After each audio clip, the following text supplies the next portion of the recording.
புதுச்சேரியில் இருக்கிற கவர்மெண்டோட கூட்டணி ஆட்சியில இருந்தாலும் புதுச்சேரிய ஒன்றிய அரசு எதிலையுமே கண்டுக்கல என்றது புதுச்சேரி மக்களான உங்களுக்கு நல்லாவே தெரியும்.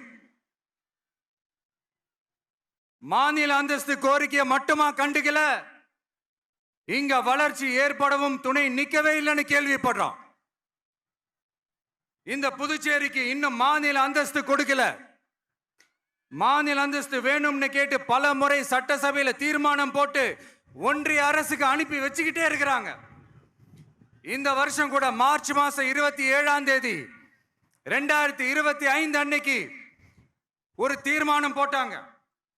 அது மாநில அந்தஸ்து வேணும்னு கேட்டு ஒன்றிய அரசுக்கு அனுப்புற 16வது தீர்மானம். புதுச்சேரி காரைக்கால் பகுதிகளில் மூடப்பட்ட 5 மில்கள், பல்வேறு தொழிற்சாலைகளை மீண்டும் திறக்கிறதுக்கு இதுவரைக்கும் ஒரு துரும்ப கூட கிள்ளி போடல. பல்லாயிரக்கணக்கான இளைஞர்களோட வேலை வாய்ப்புக்காக எதையுமே செய்யல. இங்க ஒரு ஐடி கம்பெனி உருவாகணும்ன்றது எண்ணமே இல்லை.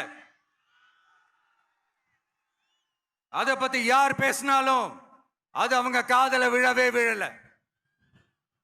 இங்க ஒரு அமைச்சரை ஊழல் குற்றச்சாட்டுல பதவி விட்டு நீக்கப்பட்டு அந்த இடத்துக்கு இன்னொருத்தரை நியமிச்சு 200 நாள் ஆச்சு.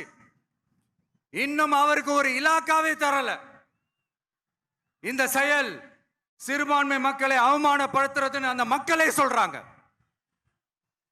புதுச்சேரியோட முக்கிய அங்கமாக இருக்கிற காரைக்கால், மாகே, ஏனாம் பகுதிகளில் எல்லாம் முன்னேற்றமே இல்லைன்னு அந்த பகுதி மக்கள் சொல்லிக்கிட்டே இருக்கிறாங்க.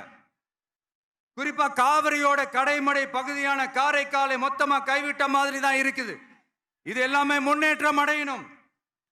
டூரிஸ்ட் பிளேஸ் ஆன புதுச்சேரியில போதுமான அளவு பார்க்கிங் வசதி இல்ல, போதுமான அளவு கழிப்பறை வசதி இல்ல. இதெல்லாமே மேம்படுத்தணும். புதுச்சேரி கடலூர் மார்க்கமான ரயில் திட்டம் வேணும்ங்கிறது நீண்ட கால கோரிக்கை.